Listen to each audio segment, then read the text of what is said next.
Hi, everyone. I'm Bob Jenkins, and thanks for tuning us in tonight. You can put the remote down because we have a lot of motorsports developments that have occurred after Sunday's checkered flag.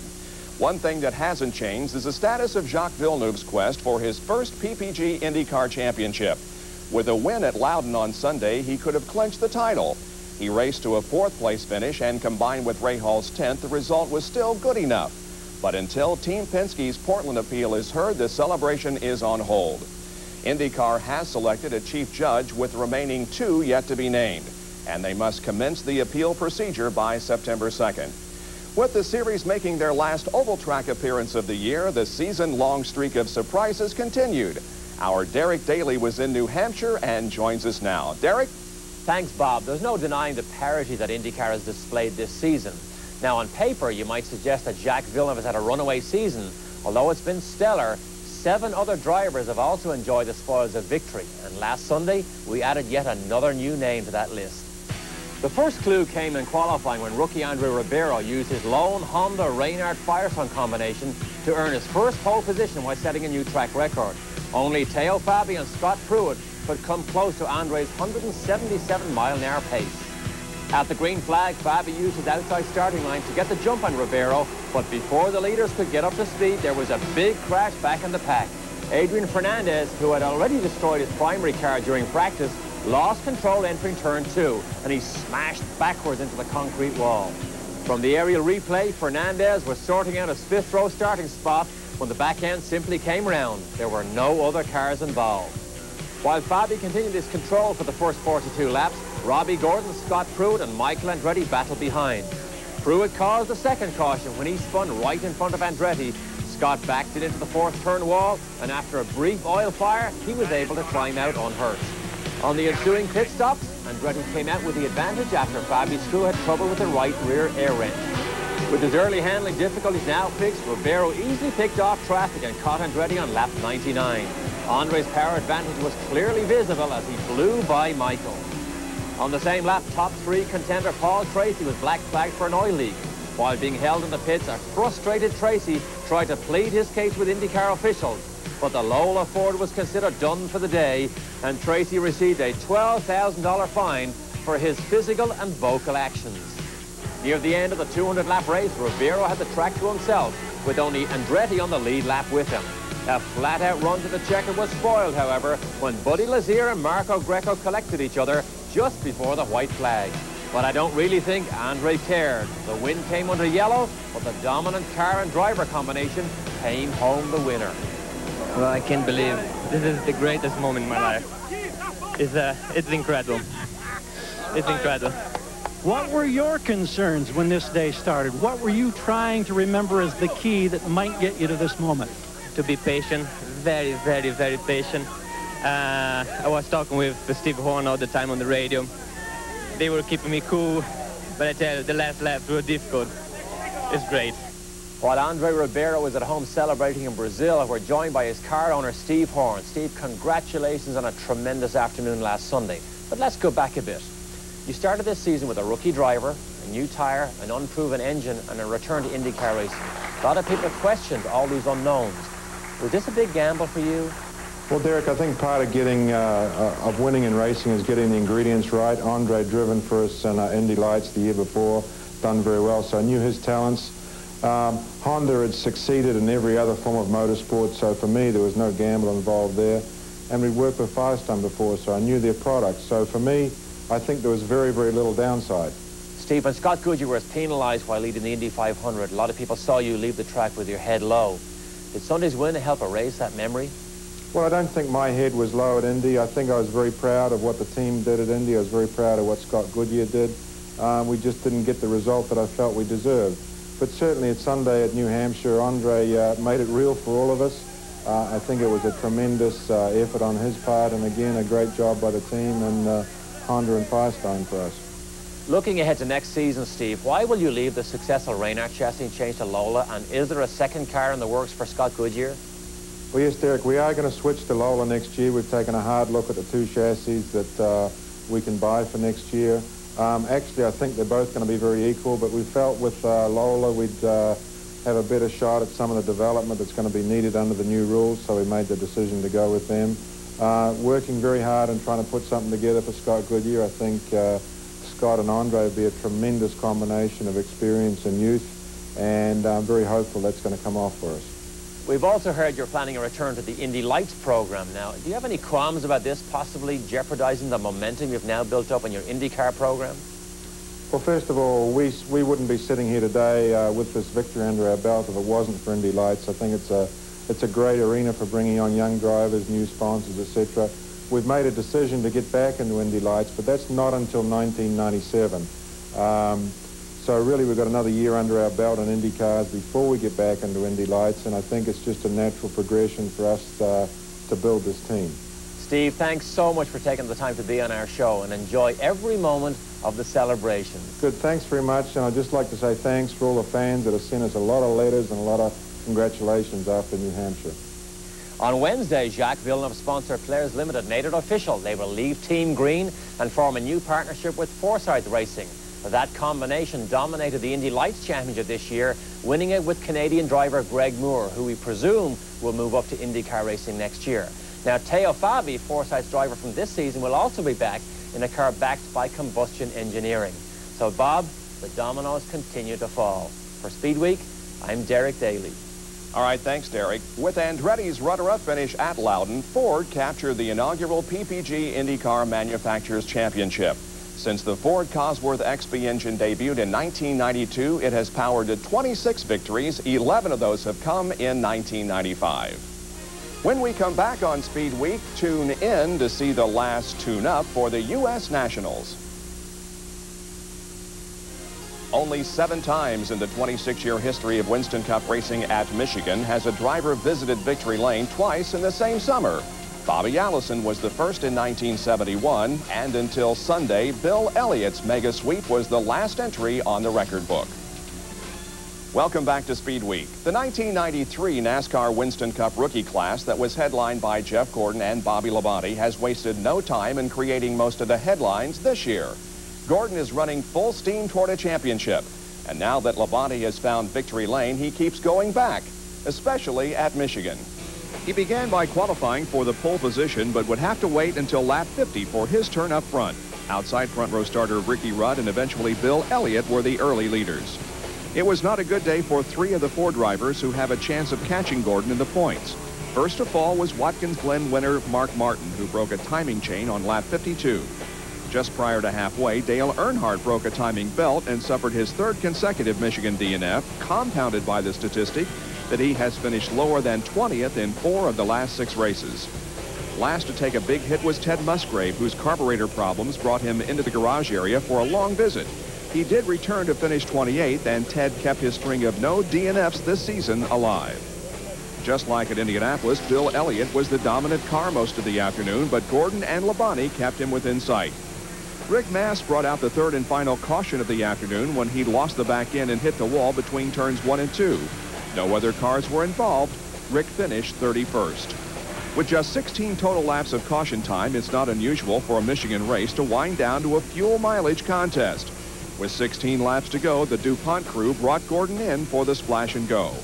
But Labonte and Elliott elected to go the distance, and on the white flag lap, Labonte got his break. Elliott had run his tank dry, and despite some help from Ted Musgrave, Bill finished a lap down in 9th. The gamble paid off for Labonte as he finished ahead of brother Terry and Gordon for his 2nd consecutive Michigan win, and he became the 2nd driver to win from the pole in as many races. Marlin finished 4th to hang on to Gordon's back bumper in the points. Martin and Earnhardt's DNFs were a big setback in the championship, but there are still 10 races to go. Ward Burton, who had his best season finish of 6th at Michigan, has been released from his Hardy Chevy seat, with Craig Sachs called on to fill in at Bristol. On Wednesday, Bill Dytus signed Burton to complete the season in his MB&A Pontiac, and the contract extends through 1996.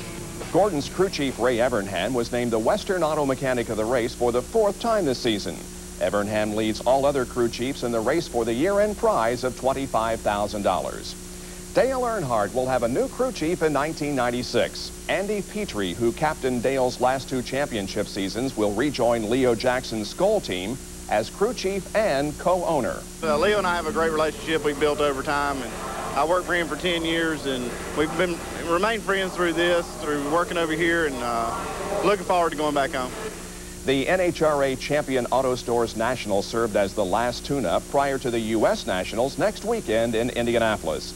But a variety of drivers could look no farther than the Minnesota quarter mile because the point races in all 3 pro categories are intense.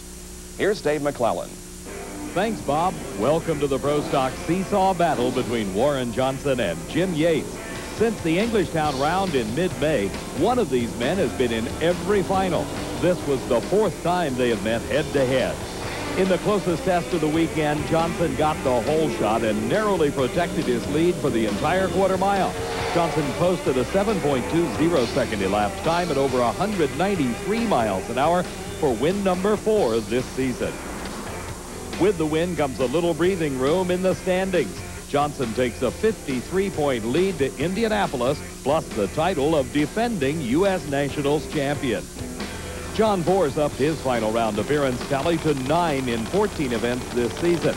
This time it was deja vu all over again, as Force met Gary Densham for a repeat of last year's final. And just like last year, Force was the power to be reckoned with. He cruised to victory number 6 with a time of 5:28 and a speed of over 291 miles an hour. After losing to Al Hoffman in Seattle, Densham goes home with his 2nd straight final round defeat. No doubt John Force will be telling tall tales about his 1993 U.S. Nationals win. He leads Hoffman by 107 points as their 2-man race goes to historic Indianapolis Raceway Park. With points leaders Scott Coletta and Corey McLenithan out in the 2nd and semifinal rounds respectively, the man who bounced them out, Mike Dunn, met Tommy Johnson Jr., who was making his first final round appearance of the season. The near lane proved to be the good one, as Johnson left a plume of tire smoke just off the line. Dunn collected his 3rd Top Fuel victory of the season, covering the quarter mile in 4.95 seconds at over 291 miles an hour. With the win, Dunn takes over 3rd place from Larry Dixon. His gap to Coletta, 125. None of these 3 gentlemen has ever come home victorious in Top Fuel in Indy. It should be a monster of a weekend. For SpeedWeek, I'm Dave McClellan. The names Daytona, Indianapolis, Le Mans, and Monza are all magic to those who have participated in and witnessed their individual histories. For 35 years, sprint car fans have gathered each August at their own showplace. This year, 20,000 faithful in the stands, along with a national TV audience, saw a master at his craft rewrite the record books. Sammy Swindell choppered, then jetted in from the Flemington Super Truck race and made it to the Eastern Iowa track about an hour before the A-Main. Mark Kinzer, who outscored the other 143 racers in the largest field in Nationals history, burst into the lead as flagman Doug Clark waved the green in the 30-lap championship feature. He had almost completed the first lap when Swindell and Johnny Herrera collided entering the 3rd turn. The red 55 of Craig Delansky tumbled several times, and an errant tire almost hit the green machine of Steve Kinzer, who was riding low. 6 cars were involved in the crash. On the restart, Steve Kinzer wasted no time, passed 7 cars, and moved from 14th to 7th on the first lap. After another caution for Skip Jackson's lost muffler, Mark maintained his lead while his cousin picked off Dave Blaney, Danny Lasowski, Andy Hillenberg, and finally Sammy Swindell to grab 2nd place. By lap 15, Steve narrowed the gap in lap traffic, and what followed was the best lap of racing in the feature. With a $100,000 winner's payday on the line, Steve consistently used the high line and caught Mark just 1 lap later at the end of the backstretch. Once he took the lead, there was no passing the 14-time World of Outlaw champion. He opened a half straightaway lead within 4 laps as Blaney and Jeff Swindell challenged Mark for the runner-up spot. With his win just 1 week prior in the historical Big One, Steve Kinzer bagged his 11th Knoxville Nationals, and in an 8-day span, he raced for a whopping 200,000 Big Ones. I was on the wall. I was everywhere. I ran all the way down the front stretch wall one time, but the car was working good. Mark had a good pace, and he had the line on me. I knew I could work different places. We ever got the lap cars, and it all worked out well. By winning the Nationals from the 7th row, Kinzer ties a 33-year-old record set by Jerry Reichert Sr. for the longest run to the championship. Swindell passed both Blaney and Kinzer with 1.5 laps to go for the $51,000 runner-up payoff. USAC's Kenny Irwin attempted a record of his own, trying to become the first to win a USAC Silver Crown sprint and midget feature in one weekend. Dave the King Wilson has the outcome. Thanks, Bob. It was a hot afternoon for USAC fans at the Illinois State Fairgrounds, but it was also a hot weekend for one driver. Kenny Irwin led flag to flag in the midget feature to capture his first career USAC feature victory on dirt, but he wasn't done yet. The Silver Crown cars took to the dirt later that afternoon in the Tony Bettenhausen 100, and Johnny Parsons took the lead going into turn 1. Irwin, who started 28th, didn't waste any time as he began picking up position. Here, diving low under George Schneider going into the first turn. Defending series champion Jimmy Seals took over the lead on lap 50 as Parsons battled with Chuck Gurney and Irwin, who was already running in 4th. Ziggy lost control coming out of turn 4, making contact with Tony Elliott and hitting the front stretch wall. He was able to hang on and finish 3rd. Then with 3 laps remaining, Sills, who was short on fuel, slowed on the backstretch, giving up the lead to Irwin. Kenny coasted to the victory, his second win of the day, but this one was worth a whopping $9,000. He now sits 3rd in the point standings behind Chuck Gurney, who finished 2nd, and Tony Stewart.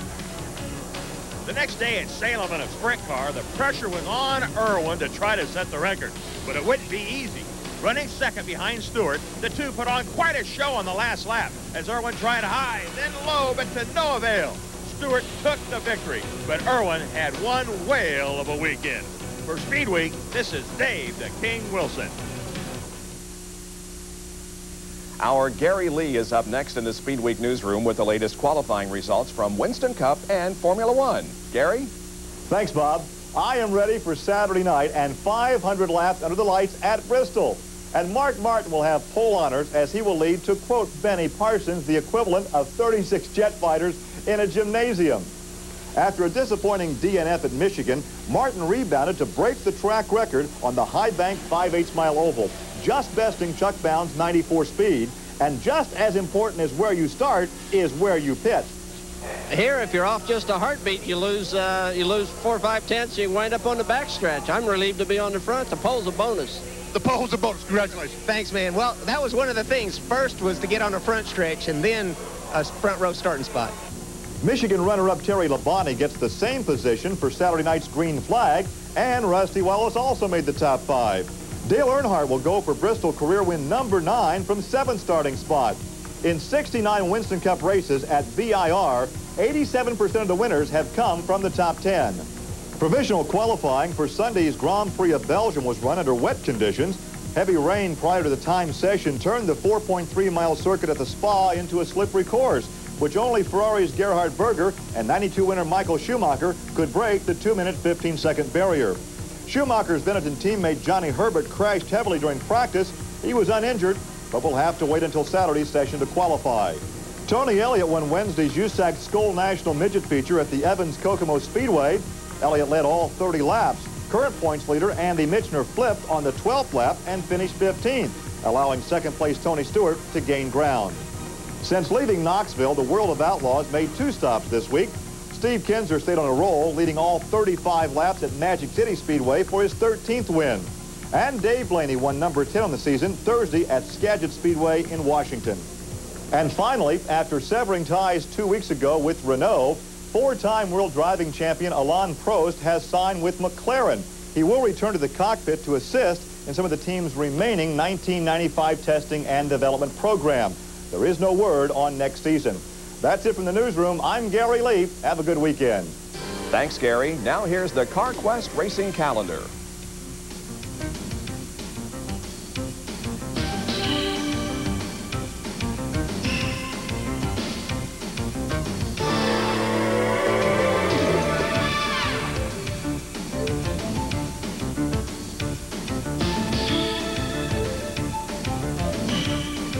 For all your auto parts needs, you'll find it at CarQuest.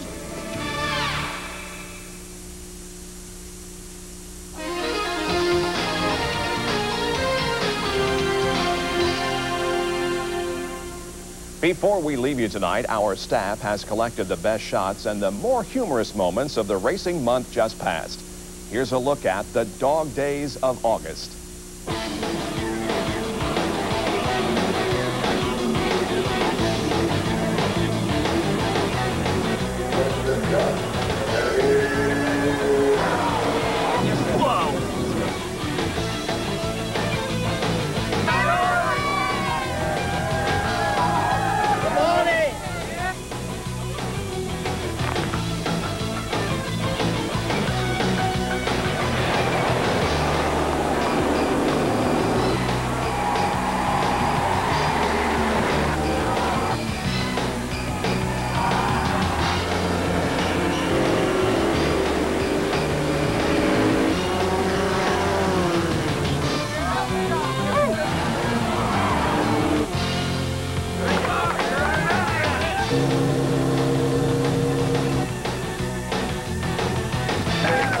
Getting a big deep breath and a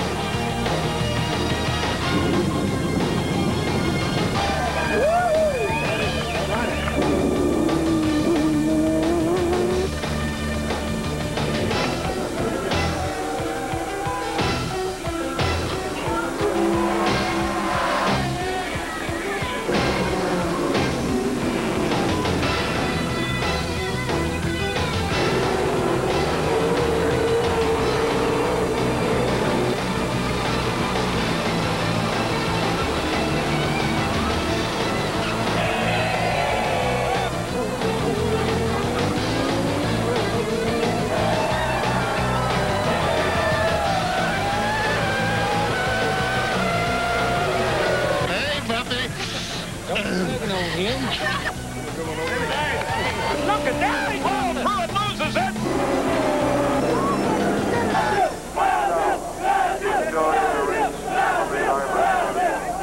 Not since the days of Senna have we heard the Brazilian faithful chant in such numbers. And that will do it for tonight's show. We'll be on at a different time next week. Please join us at 6 p.m. Eastern next Saturday for our annual NHRA U.S. National Special. We leave you tonight with a look at last year's version of the action under the lights in Thunder Valley. So long, everyone.